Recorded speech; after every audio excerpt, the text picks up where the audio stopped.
Magandang hapon sa ating lahat, mga manonood. Meron ako i-share sa inyo. Simpleng paraan ng kaligtasan, sabi sa salita ng Diyos sa Bible, no? Yung i-share ko sa inyo ay importante na tayo maligtas sa kapamakan, no?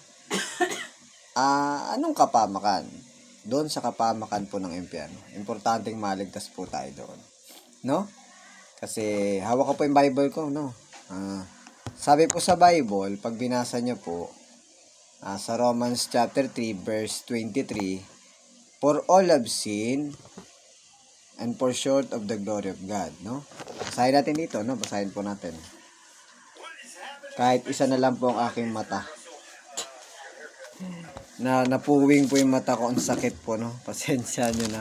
Ang sama tuloy ng ano ko, no? Tinakpan ko po masakit nahirapan akong magdilat-dilat. Sabi po sa Romans chapter 3 po, basahin natin, no? Sa Bible po, Romans chapter 3, sa Bible, sa King James Version. Romans chapter 3 verse 23, for all have sinned and come short of the glory of God. Ang lahat nga ay nagkasala at hindi nakaabot sa kaluwalhatian ng Diyos. So mga manonood, lahat po tayo ay makasalanan sa harapan ng Diyos at napalayo sa kaluwalhatian niya. Yan ang sabi ng Bible. Verse 10, sunod naman po. As it is written, there is none righteous, no not one. So, sabi din po ng Bible, walang matuwid, wala kahit isa. So lahat po tayong mga tao dito sa mundong ito, makasalanan at hindi matuwid sa harapan ng Diyos. Wala kahit isa. No? Sabi ng Bible. At ngayon, sabi din ng Bible po, saan pupunta po ang makasalanan pag siya'y namatay? Ano? Sabi po ng Bible, ang taong makasalanan pag siya'y namatay po, ang pupuntahan niya ay, sabi po sa Revelation chapter 21 verse 8, but the fearful and unbelieving and the abominable and murderers and whoremongers and sorcerers and idolaters and all liars shall have their part in the lake which burn with fire and brimstone, which is the second death. So sabi po ng Bible, yung tao makasalanan po pag namatay siya, mapapamak po siya sa impyerno. Yun po yung parusa ng Diyos sa atin sapagkat tayo makasalanan. Yun ang kabayaran ng kasalanan. Tayo po ay pumuntang impyerno. Kaya sabi ng Bible po, totoo po mamamatay tayo physical, yun yung parusa po ng Diyos sa atin sapagkat tayo makasalanan. Isang araw.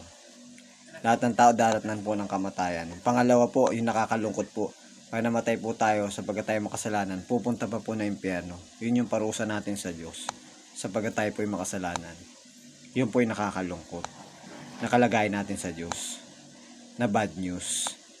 Ngayon naman po, nawa natin na tayo makasalanan, pupunta sa impyerno. Hindi natin kaya maligtas ang ating sarili doon sa impyerno. Doon yung pupunta natin na danger. Ngayon naman po, malalaman natin merong tagapaligtas, merong Savior. No? Basahin po natin sa Romans chapter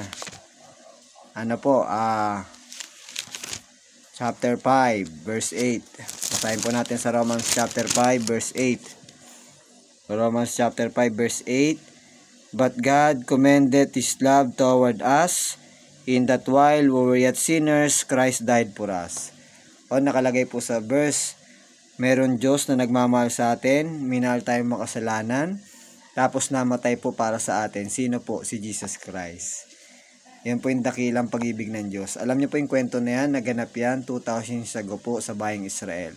Sa Jerusalem, papuntang Golgotha.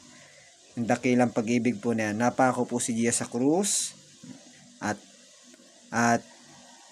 namatay at nilibing at nabuhay sa ikatlong araw.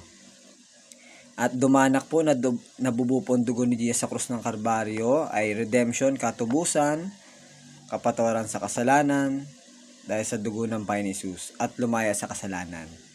And then kaya po napako si Jesus sa krus ng Kalbaryo, dumanak ang dugo niya doon, binayaran niya yung kasalanan para maligtas po tayo habang buhay sa impyerno. Ganun po tayo inibig ng Diyos, mga manonood. Kaya meron tayong tagapagligtas, si Jesus po yung Savior na yun, no? Siya lang po ang paraan na magligtas sa atin sa impyerno, wala na pong iba.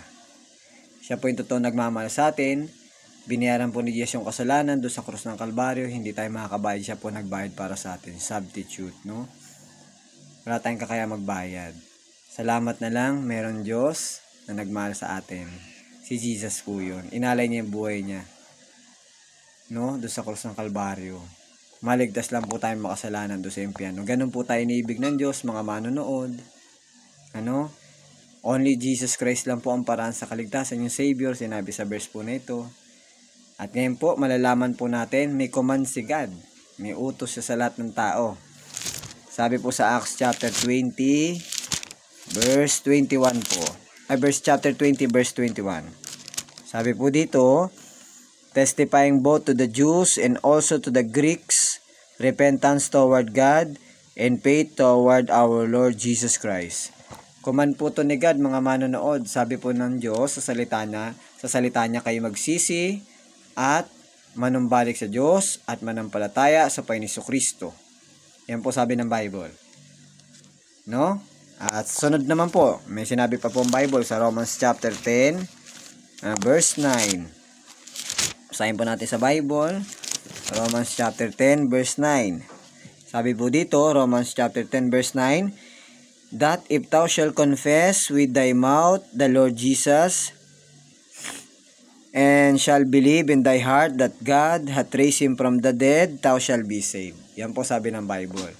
Sabi po ng Bible, kung iyong ipapayag na si Jesus ay Panginoon at buong puso kang sasampalataya na binuhay siya ng Diyos sa mga patay, ikay maliligtas. Saan po? Doon sa impyerno habang buhay. Sabi po ng Bible. Kaya mga manonood, dito pa lang sa verse po na to sa Bible, masisigurado mo na ang kaligtasan. Na yung taong umamin siya sa Panginoon Jesus na siya'y makasalanan, hindi niya kaya maligtas sa impyerno, tumingin ng tawad, nagsisi. At tinanggap niya po ang Panginoon Jesus na kanyang Savior, sinampalataya ng buong puso. Ang sabi ng Bible po, sa verse 9, kung totoo po tayong magbibilib, mananampatay sa Panginoon Jesus na anak ng Diyos at Panginoon natin at binuhay ng Diyos sa mga patay, sabi po ng Bible, tayo po'y maliligtas. Saan po? Doon sa impyerno habang buhay. Kaya kapag totoo po kayo nanampatay sa Panginoon Jesus, ang buong puso, sabi ng Bible, ligtas na kayo doon sa kapamakan ng impyerno. At sa langit uuwi pag namatay sa piling ng Diyos. Papanampatayan niyo po ng buong puso yung ginawa ni Jesus sa krus ng Kalbaryo na magligtas po sa atin doon sa impyerno. Yung death, burial, and resurrection ng Panginoon Jesus, panampatayan po natin ng buong puso yung finished work ni Jesus sa krus ng Kalbaryo po na magligtas sa atin. Wala nang iba. Yun lang po. Tanggapin natin si Jesus Savior po ng buong puso na may panampataya po yung ginawa niya sa krus ng Kalbaryo na binayaran niya ating sala. At sabi ng Bible, ligtas na tayo. Sabi sa Romans chapter 10 verse 9. So iniimbitahan ko po sa isang panalangin yung mga manonood na makakapanood po nito, na luluubin ng Diyos sa kapangyarihan ng Espiritu ni God, na ang Diyos ang magligtas sa inyo, magpaunawa, at gamitin ng Panginoon itong video nito, no? Ngayon po, ma-pray po tayo mga manonood ng isang pagsisisi at pagtanggap sa Panginoon, at sumabay po kayo sa panalangin. Panginoong Hesus, inaamin ko po na ako'y makasalanan at nagsisisi at humingi ng tawad ng buong puso sa inyo. At naunawaan ko po Panginoon Hesus na hindi ko po kayang iligtas ang sarili, hindi ko kaya pong iligtas ang aking sarili do sa impyerno, at ayoko po mapahamak sa impyerno. Tinatanggap ko kayo ng buong puso ko, Lord Jesus, na tagapagligtas Savior ko, ng buong puso ko, na may pananampalataya ang ginawa niyo sa krus ng Kalbaryo, yung inyong pagkamatay at pagkalibing at muling pagkabuhay, na binayaran niyo aking sala ng dugo buhay niyo, aking sinasampatayan niyo ng buong puso, yung finished work niyo, Lord Jesus, sa krus ng Kalbaryo.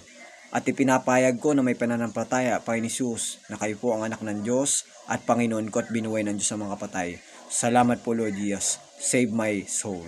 I believe you with all my heart, Lord Jesus. Kayong tagapaligtas ko, Savior ko ng buong puso ko na tinatanggap ko. Salamat po. In the name of Jesus Christ. Amen. So, yun po. At mga manonood, kung totoo nyo pong tinanggap si Jesus Savior ng buong puso at sinampatayanan, sabi doon sa Romans chapter 10 verse 9 na binasa natin, nag-believe na nampatay sa Panginoon Jesus ng buong puso, sabi ng Bible verse, ligtas ka na sa impyerno, kaibigan, kapatid. Sa langit ka na uwi pag namatay sa piling ng Diyos, hindi na sa impyerno. Okay?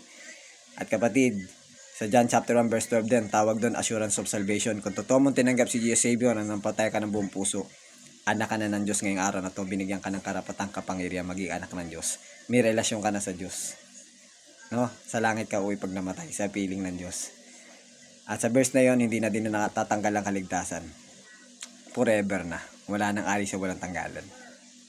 Okay? So salamat. God bless.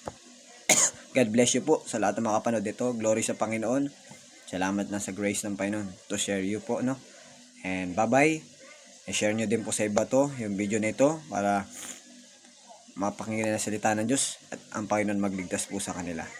And I pray din na dumalo kayo sa gawain po ng Panginoon sa Bayanihan Bible Baptist Church dito sa Dait sa Kamambugan Terminal dito sa Philippines, sa Dait sa Bicol.